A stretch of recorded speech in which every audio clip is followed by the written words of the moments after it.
ECBN ஸ்தாபனத்தார் வழங்கும் கிறிஸ்துவுக்குள் புது வாழ்வு என்கிற நிகழ்ச்சியின் மூலம் உங்களை சந்திப்பதில் நான் கர்த்தருக்குள் மகிழ்ச்சி அடைகிறேன். ECBN நேயர்களை வாழ்த்துகிறேன், ஆசீர்வதிக்கிறேன். ஜெபம் செய்வோம். பரிசுத்தமுள்ள எங்கள் பரலோக பிதாவே, எல்லா தடைகளையும் மீறி ஒன்றும் எங்களை சேதப்படுத்தாதபடி தூதர்களை எங்கள் பாதங்களை ஏந்தி தாங்கி தப்புவித்து கர்த்தருடைய சமூகமும் கர்த்தருடைய வழிநடத்துதலும் உம்முடைய கரம் பராக்கிரமம் செய்து அற்புதங்களை செய்து எங்களை கொண்டு நீர் செய்ய இருக்கிற உம்முடைய நோக்கத்தை நிறைவேற்ற, உம்முடைய திட்டங்களை நிறைவேற்ற, உம்முடைய கிரியைகளை நடப்பிக்க, உம்முடைய சித்தத்தை நிறைவேற்றி உம்முடைய திருநாமத்தை மகிமைப்படுத்த உம்முடைய திருச்சபையாகிய எங்களை உமக்கு முன்பாக உம்முடைய பாதத்திற்கு முன்பாக சமர்ப்பிக்கிறோம், அர்ப்பணிக்கிறோம்.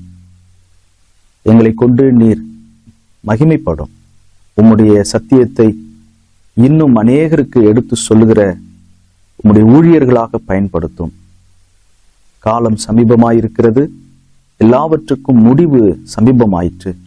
உம்முடைய வருகைக்கு ஆயத்தப்பட, அநேகருக்கு நாங்கள் பிரயோஜனப்பட என்னையும் எங்களையும் ஒப்புக் கொடுக்கிறோம். இந்த ECBN ஊழியங்களை ஆசீர்வதியும். பிரயாசப்படுகிற ஒவ்வொருவருடைய பிரயாசங்களையும் கர்த்தர் ஆசீர்வதிப்பீராக. உமக்கே துதிகன மகிமை செலுத்தி இந்த நேரத்தை எங்களுக்கு பயனுள்ளதாக்கி தர வேண்டும் என்று சொல்லி எங்கள் ஆண்டவராகிய இயேசு கிறிஸ்துவின் மூலமே ஜெபிக்கிறோம் பிதாவே, ஆமேன். இந்த நாளிலும் உங்களோடு கூட தொடர் செய்தியாக இந்த நாட்களில் பலருக்குள் இருக்கிற ஒரு மனநிலை, நான் மற்றவர்களுக்கு சத்தியத்தை எடுத்து சொல்லணும், உண்மையை விளக்கி சொல்லணும், ஆனா அதை எப்படி சொல்ல போறோம், அதுதான் இன்னைக்கு ஒரு பெரிய பிரச்சனையா இருக்கு. முதல்ல சொல்லுகிற காரியமும் பலரிடத்துல தவறா இருக்கு. சுத்த சுவிசேஷத்தை சொல்லாம வேற சுவிசேஷத்தை, சிலுவைக்கு பகைஞராக, சத்தியத்துக்கு விரோதமான வார்த்தைகள், கள்ள உபதேசம் பண்ணுகிறவர்கள், கள்ள தீர்க்கதரிசிகள், கள்ள அப்போஸ்தலர்கள், கள்ள சுவிசேஷகர்கள், கள்ள மெய்ப்பர், கள்ள போதகர்கள் என்று ஒரு பக்கம் கள்ளர்களின் கூட்டம் இந்த ஊழியத்தை, கர்த்தருடைய பரிசுத்தமான பணியை ஆதாய தொழிலாக்கி கொண்டவர்கள் ஒரு பக்கம் இருக்கிறாங்க. விசுவாசத்தை மறுதலிக்கிறவங்க இருக்கிறாங்க, இடறி போனவங்க இருக்கிறாங்க, பின்மாற்றத்தில் இருக்கிறாங்க, துணிகரமான செயல்களில் ஈடுபடுறாங்க. தாங்கள் காணாத கேளாதவைகளை கர்த்தர் எங்களுக்கு காண்பித்தார், கர்த்தர் எங்களோடு பேசினார் என்று சொல்லி ஏதோ தூக்கத்துல பிரம்மையில வருகிற கனவெல்லாம் அது கர்த்தருடைய ஒரு தரிசனம்னு சொல்லி எதையோ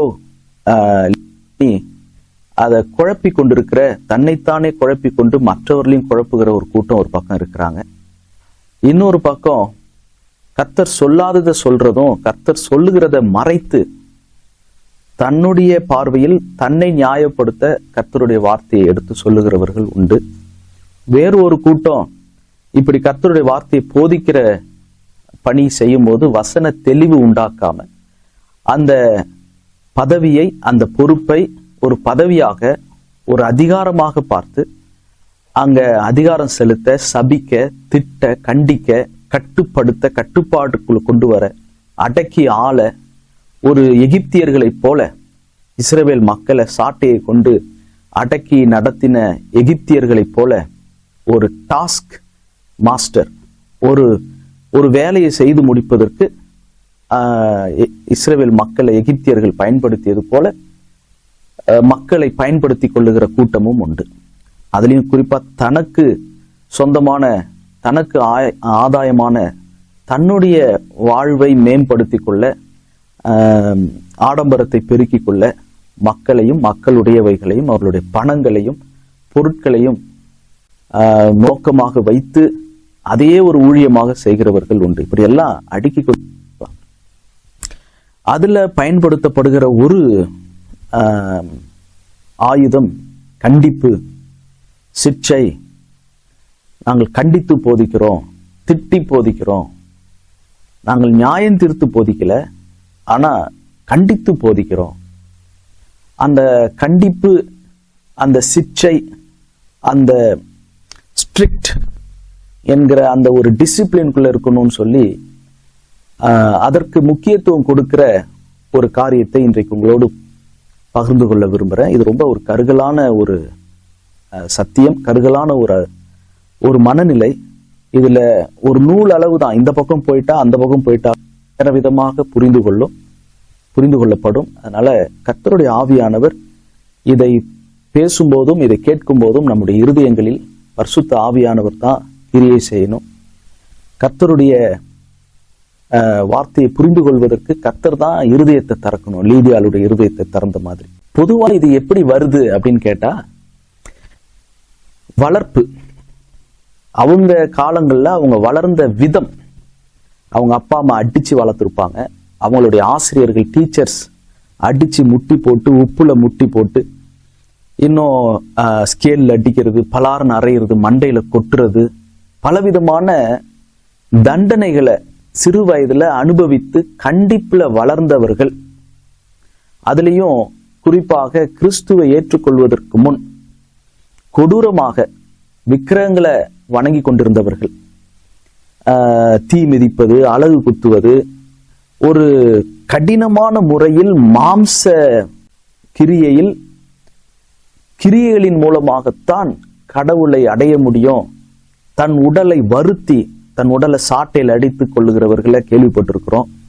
இப்படி பல விதங்களில் தன் உடலை வருத்தித்தான் இந்த ஆவிக்குரிய ஆன்மீக வாழ்க்கையில் நாம் நம்முடைய ஆன்மாவை, நாம் ஆத்துமாவை ஒரு நிலைக்கு கொண்டு வர முடியும்.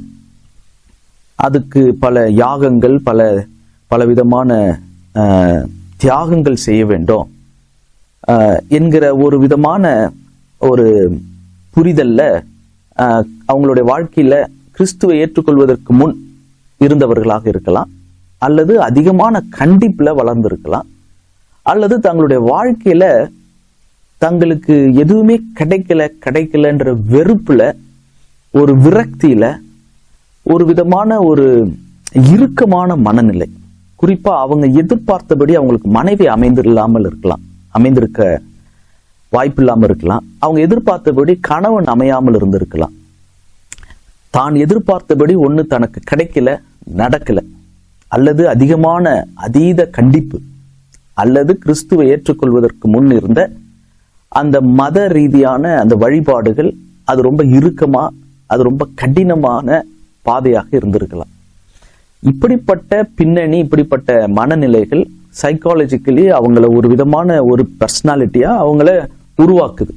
அப்படிப்பட்டவர்கள் இயேசு கிறிஸ்துவை ஏற்றுக்கொள்ளும் போது அவங்க என்ன நினைக்கிறாங்கன்னா, பொதுவா நான் சொல்றது ஒரு ஜெனரல் ஸ்டேட்மெண்ட், பொதுவான கருத்து, கண்டித்து போதித்தால்தான், திட்டி போதித்தால்தான், இன்னும் சொல்ல போனா தடியும் பெரம்பும் வச்சு பெல்ட்டும் வச்சு அடிச்சு போதித்தால்தான், விட்டா அதையும் செஞ்சிருவாங்க. எனக்கு டீச்சர்ஸ், ஆசிரியர்கள் முட்டி போட வச்ச மாதிரி புடவை கட்டிக்கிட்டு ஆலயத்துக்கு வரவங்களையும் முட்டி போட வச்சாலும் வச்சிருவாங்க, வயதானவர்களையும் முட்டி போட வச்சாலும் வச்சிருவாங்க. அதுதான் செய்ய முடியல. அதை செய்ய முடியாததுனால அதை குரல் தொனியில, அதை ஆக்ரோஷமாக, வேகமாக, பட்டப்பட்டப்பாக திட்டி கத்தி மற்றவர்களை தான் விரும்புவதை செய்ய வைக்க வேண்டும். அப்படி செய்ய வைக்கணும்ன்ற ஒரு விதமான மாம்சிக எண்ணம் பலருக்குள்ள இருக்கு. நான் சொல்றது யாரும் தவறா புரிந்து கொள்ளக்கூடாது. நான் சொல்றது ஒரு பொதுவான ஒரு கருத்து. இதெல்லாம் நம்மை சுற்றி இருக்கிறவர்களை நம்ம பார்க்கும்போது எப்படி இருக்கக்கூடாது என்பதை நம்ம கற்றுக்கொள்கிறோம். அவர்களுக்காக நாம் மனம் வருந்த வேண்டும். அவர்களும் ஆண்டவருடைய பிள்ளைகள். அவர்களுக்காக இயேசு கிறிஸ்து சிலுவையில் மரித்திருக்கிறார். அவர்கள் இன்னும் முதிர்ச்சி நிலைய அந்த தேவ அன்புல வளர்வதற்கு நாம் அவர்களுக்காக ஜெபிக்கணும். சில வசனங்களை நான் வாசிக்கிறேன். இதுல ஒரு தெளிவு கிடைக்க கர்த்தருடைய ஆவியானவர் நமக்கு உதவி செய்வாராக. 1 கொரிந்தியர் 4வது அதிகாரம் 21வது வசனத்துல பவுல் சொல்றாரு, உங்களுக்கு என்ன வேண்டும்? நான் பிரம்போடு உங்களிடத்தில் வர வேண்டுமோ, அல்லது அன்போடும் சாந்தமுள்ள ஆவியோடும் வர வேண்டுமோ? நான் பிரம்போடு வரவா, இல்ல அன்போடு வரவா? எப்படி வரணும்? நீங்க தான் சொல்லணும், நீங்க தான் முடிவு பண்ணணும். நீங்க எப்படி நடந்துக்கிறீங்களோ அதை பொறுத்து தான் நான் கையில பிரம்பு எடுக்கிறதா, இல்ல அன்பும் சாந்தமுள்ள ஆவியோடு வரதான்றத நீங்க தான் முடிவு பண்ணணும்னு பவுல் சொல்றாரு. இன்னொரு வசனத்தை வாசிக்கலாம். நீதிமொழிகள் 27வது அதிகாரம் வசனங்கள் 5-6. மறைவான சிநேகத்தை பார்க்கிலும் வெளிப்படையான கடிந்து கொள்ளுதல் நல்லது. சிநேகிதன் அடிக்கும் அடிகள் உண்மையானவைகள், சத்துரு இடும் முத்தங்களோ வஞ்சனை உள்ளவைகள். இப்ப மறைவா சிநேகம் பாராட்டுறதை விட வெளிப்படையா கடிந்து கொள்ளுதல் தான் நல்லது. அதனால நான் வெளிப்படையா கடிந்து கொள்றேன், டைரக்டா, நேருக்கு நேர், நெற்றிக்கண் திறப்பினும் குற்றம் குற்றமே. நான் எதை இருந்தாலும் நேரா சொல்லுவேன், வெளிப்படையா சொல்லுவேன். சாப்பாடு நல்லா இல்லைன்னா மூஞ்சிக்கு நேரா நல்லாவே இல்லை, கேவலமா இருக்கு சாப்பாடு அப்படின்னு தான் சொல்லுவேன். சிநேகிதன் அடிக்கும் அடிகள் உண்மையானவைகள், சத்துரு இடும் முத்தங்களோ வஞ்சனை உள்ளவைகள். நான் வஞ்சனையான முத்தமிட விரும்பல. நான் ஒரு சிநேகிதன், நான் ஒரு நண்பன். அதனால நான் அடிக்கிற அடிகள் உண்மையான அடிகள். இன்னொரு வசனத்தை வாசிக்கலாம். சங்கீதம் 94:13. சங்கீதம் 94:13. சிட்சித்து உம்முடைய வேதத்தை கொண்டு போதிக்கிற மனுஷன் பாக்கியவான். இன்னும் எபிரேயர் புத்தகத்தில் நமக்கு தெரிந்த வசனம், தேவன் எவனிடத்தில் அன்பு கூறுகிறாரோ அவனை சிட்சிக்கிறார். அவர் யாரை சிட்சிக்கலையோ அவங்க இடத்துல அன்பு கூறல. எந்த பிள்ளை மேல அன்பா இருக்கிறாரோ தகப்பன், அந்த பிள்ளையதான் பெற்றோர்கள் சிட்சித்து கண்டிப்பாங்க. அன்பும் உரிமையும் உள்ளவர்களிடத்துல கண்டிப்பாங்க. சிட்சித்து வேதத்தை கொண்டு போதிக்கிற மனுஷன் தான் பாக்கியவான். வஞ்சனை உள்ள முத்தத்தை விட வெளிப்படையான சிநேகமும் கடிந்து கொள்ளுதலும் அது ஆசீர்வாதம் உள்ளது. நீதிமொழிகள் 27:6. சிநேகிதனாக இருந்து அடிக்கும் அடிகள் உண்மையானது. இந்த வசனங்கள் எல்லாம் பொதுவாக பல பேர் பயன்படுத்துவாங்க. ஆனா அதே பவுல் தான் இப்படி எழுதியிருக்கிறார். இந்த வசனங்களை வாசிக்கலாம். 2 கொரிந்தியர் 10வது அதிகாரம் 8வது வசனங்கள். 2 கொரிந்தியர் 10:8. மேலும் உங்களை நிர்மூலமாக்குகிறதற்கல்ல, உங்களை ஊன்ற கட்டுகிறதற்கு கர்த்தர் எங்களுக்கு கொடுத்த அதிகாரத்தை குறித்து நான் இன்னும் சற்றே அதிகமாய் மேன்மை பாராட்டினாலும் நான் வெட்கப்படுவதில்லை. உங்களை அழித்து நிர்மூலமாக்குகிறதற்கல்ல, உங்களை ஊன்ற கட்டுகிறதற்கு கர்த்தர் எங்களுக்கு கொடுத்த அதிகாரம்.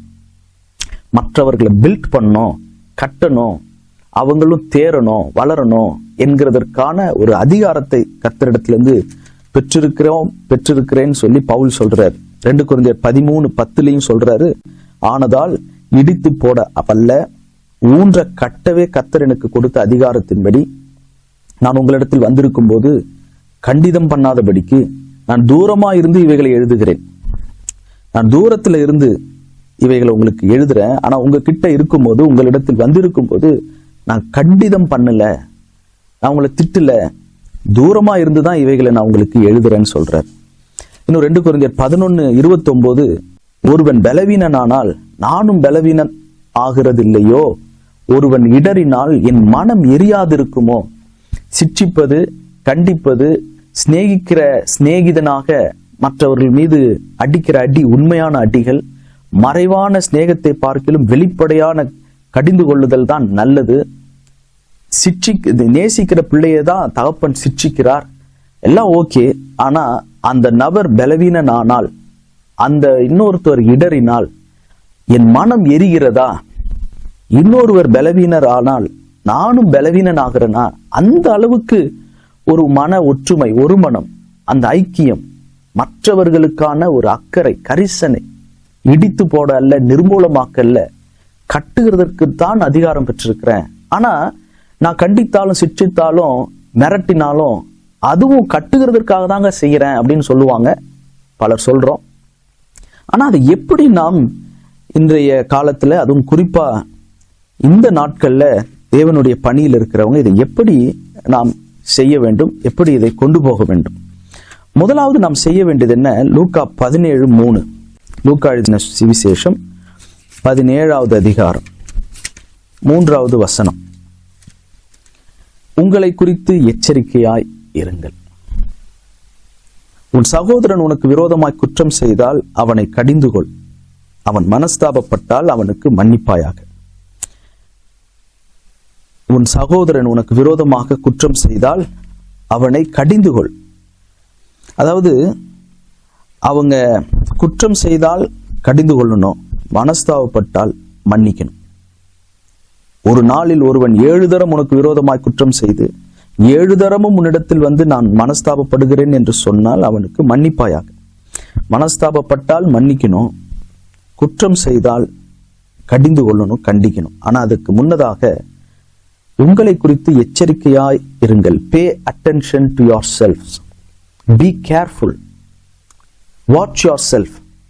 முதலில் கண்டிப்பதற்கு, சிட்சிப்பதற்கு, போதிப்பதற்கு, திருத்துவதற்கு, மிரட்டுவதற்கு, சிநேகிதனாக அடிப்பதற்கு, வெளிப்படையான கண்டிப்பை எடுத்து சொல்லுவதற்கு முன் நம்மை குறித்து நாம் எச்சரிக்கையாய் இருக்க வேண்டும். We should give more attention to ourselves. We should be very careful. உன்னை குறித்து, உங்களை குறித்து எச்சரிக்கையாய் இருங்கள். முதலாவது ரொம்ப ஒரு ஆபத்தான, ரொம்ப ஒரு கருகலான, ரொம்ப சென்சிட்டிவான ஒரு பணிதான் மற்றவர்களை திருத்துகிற பணி. அதை எப்படி செய்யணும்? 1 தீமோத்தேயு 5வது அதிகாரம் 22வது வசனம். 1 தீமோத்தேயு 5வது அதிகாரம் 22வது வசனம். கடைசி வரி, உன்னை சுத்தவானாக காத்துக்கொள். Keep yourself pure. Keep yourself clean. French வேதாந்தத்தில் எழுதியிருக்கு, conserve-toi pure. உன்னை சுத்தவானாக காத்துக்கொள். நீங்களும் நானும் நம்மை சுத்தமுள்ளவர்களாக காத்து கொள்ள வேண்டும்.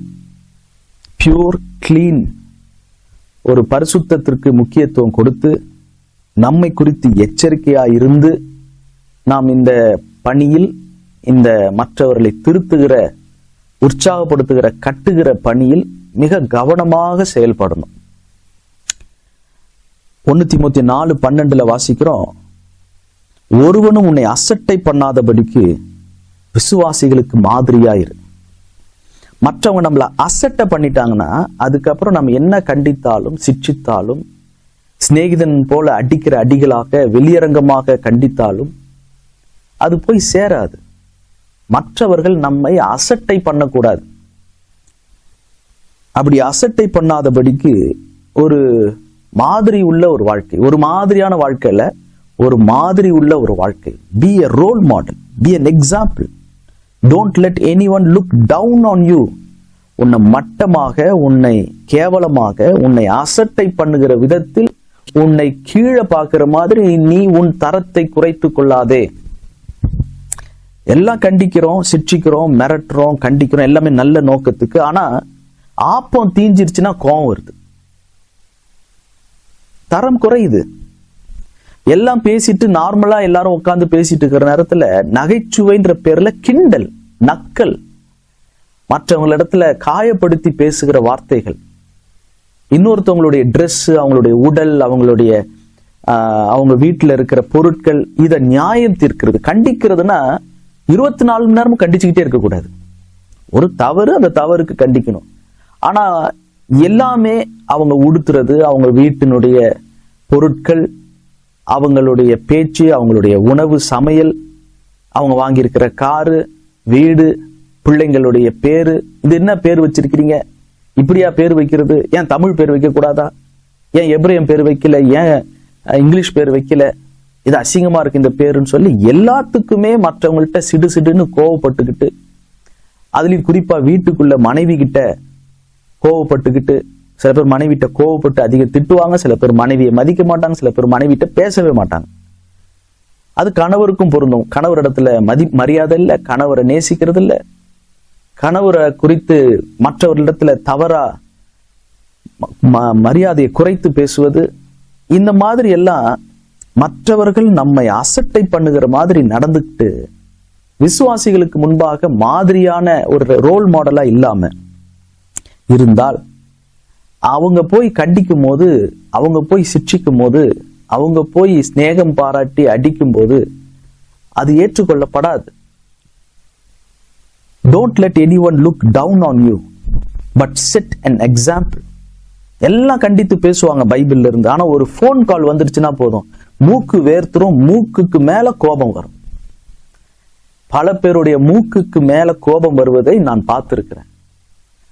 மூக்கு வேர்த்து, நெத்தி வேர்த்து, ஒரு போன் கால், கத்துன்னு கத்தி, வீட்டுல இருக்கிற பிள்ளைகள், உறவினர்கள் கத்தாதீங்க, அமைதியா பேசுங்க, ரூம்ல போய் பேசுங்கன்னு அவங்கள தனிமைப்படுத்த வேண்டிய அளவுக்கு மன நோயாளிகளாக, ஒரு கண்ட்ரோல் பண்ண முடியாத அளவுக்கு தன்னை கண்ட்ரோல் பண்ண தன்னால முடியாம தன்னை கண்ட்ரோல் பண்றதுக்கு மனைவி பிள்ளைகள் சேர்ந்து அணிவகுத்து வந்து ஒருத்தரை வந்து அடக்கணும்.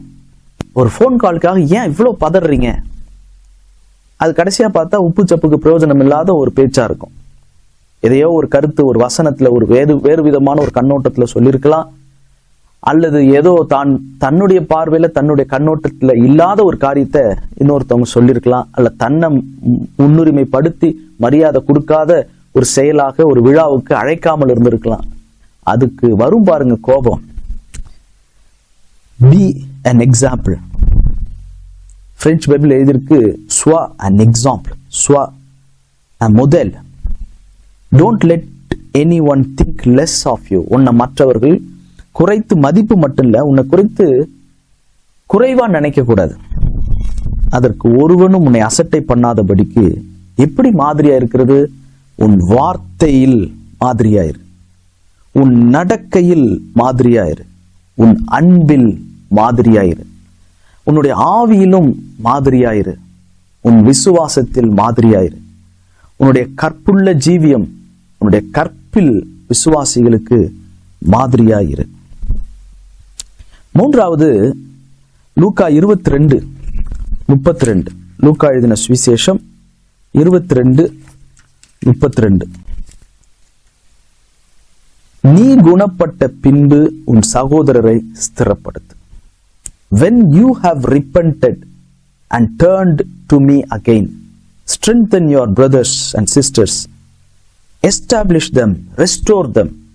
மற்றவர்களை ஊன்ற கட்டுகிறதற்கு, சீர்திருத்துவதற்கு, அவர்களை மறுபடியும் பழைய ஆதி அன்பின் நிலைக்கு, தேவனோடு ஆதி அன்புக்கு கொண்டு வருவதற்கு, முதலாவது மற்றவர்களை பலப்படுத்துவதற்கு முன் நீ மனம் திரும்பு, நீ குணப்படு, நீ என்னிடத்தில் திரும்பி வா. Turn to me again. நீ என்னை நோக்கி பார், என்னிடத்தில் திருந்து, என்னிடத்தில் திரும்பி வா. உன்னுடைய வாழ்க்கையில் உன்னை குறித்து எச்சரிக்கையா இருந்து, உன்னை சுத்தவானாக காத்து கொண்டு, உன்னை அசட்டை பண்ணாதபடிக்கு விசுவாசிகளுக்கு மாதிரியா இருந்து நீ குணப்படு. நீ குணப்படணும், நீ தேறுகிறது யாவருக்கும் விளங்கணும். அப்படிதான் 1 தீமோத்தேயு 4:15 வாசி, நீ தேறுகிறது யாவருக்கும் விளங்க வேண்டும். அப்படி விளங்கும்படி இவைகளையே சிந்தித்துக் கொண்டு இவைகளிலே நிலைத்திரு. வாசிக்கிறதில், புத்தி சொல்லுகிறதில், உபதேசிக்கிறதில் ஜாக்கிரதையாயிரு. நம்முடைய சிந்தனை, நாம் நிலைத்திருக்கிற அந்த அபைடிங் லைஃப், எதுல நிலைத்திருக்கிறோம், எதை குறித்து சிந்திக்கிறோம், இப்படி நாம் தேறுகிறது எல்லாருக்கும் விளங்க வேண்டும். நாம் குணப்பட வேண்டும். நான் குணப்படாத இடங்கள் எத்தனையோ இருக்குது ஆண்டவரே. நான் ஒரு மார்டல் மேன், நான் ஒரு மண்ணானவன். எந்த மனுஷனும் பொய்யன், கிறிஸ்து ஒருவரே, தேவன் ஒருவரே சத்தியபரர். 1% பொய் இருக்கும். என் கண்ணுல உத்திரம் இருக்குது, நான் திருந்தணும். ஒரு நோயாளி பக்கத்தில் இருக்கிற நோயாளிக்கு மருந்து கொடுக்கிற மாதிரி தான் நம்ம ஊழியம் செய்யறோமே ஒழிய, நான் மருத்துவர் அல்ல, இயேசு கிறிஸ்து தான் மருத்துவர். நான் பக்கத்து பெட்ல இருக்கிற ஒரு பிணியாளி, ஒரு பேஷண்ட், இந்த பக்கத்துல இருக்கிற இன்னொரு பேஷண்ட்டுக்கு, இன்னொரு பிணியாளி வியாதியஸ்தருக்கு நான் மருந்து கொடுக்குறேன். எனக்கு இந்த மருந்து பயனுள்ளதா இருக்கு, நீங்களும் இந்த மருந்து சாப்பிடுங்கன்னு கொடுக்குறேன். அதற்கு ஒருத்தவங்களை கண்டிக்கிறோம், ஒருத்தவங்களை சிட்சிக்கிறோம், ஒருத்தவங்களை சிநேகிதன் போல அடிக்கிறோம், அவங்கள ஊன்ற கட்ட துடிக்கிறோம். அப்படின்னா என்ன செய்யணும்?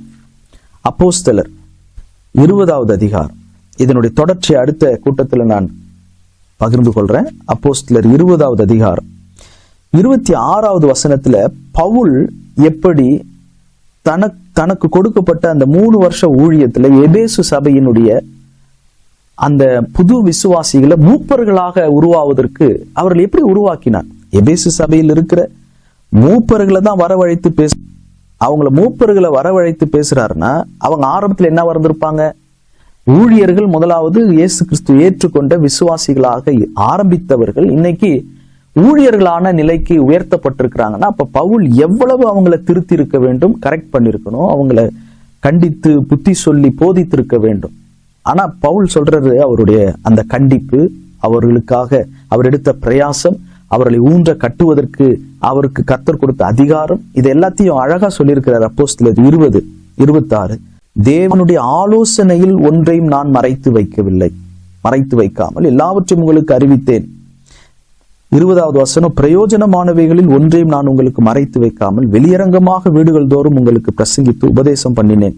தேவனுடைய ஆலோசனை, அதிலும் குறிப்பா 21, தேவனிடத்திற்கு மனம் திரும்புவதை குறித்து, நம்முடைய கர்த்தராகிய இயேசு கிறிஸ்துவை விசுவாசிப்பதை குறித்தும் நான் யூதருக்கும் கிரேக்கருக்கும் சாட்சியாக அறிவித்தேன். அதாவது ஒருத்தவங்களை கண்டிக்கிறோம், சிட்சிக்கிறோம் அப்படின்னா 2 நோக்கம். அவங்க மனம் திரும்பணும், அவங்க இயேசு கிறிஸ்துவை விசுவாசிக்கணும்.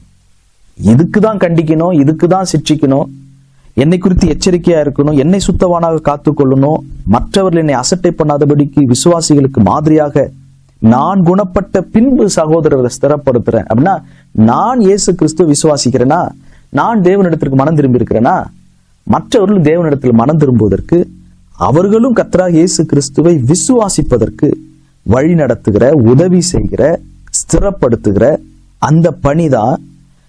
அவங்க வாழ்க்கையில 3 காரியத்தை எடுத்து சொல்லணும். அதாவது the purpose of God, the will of God, the counsel of God.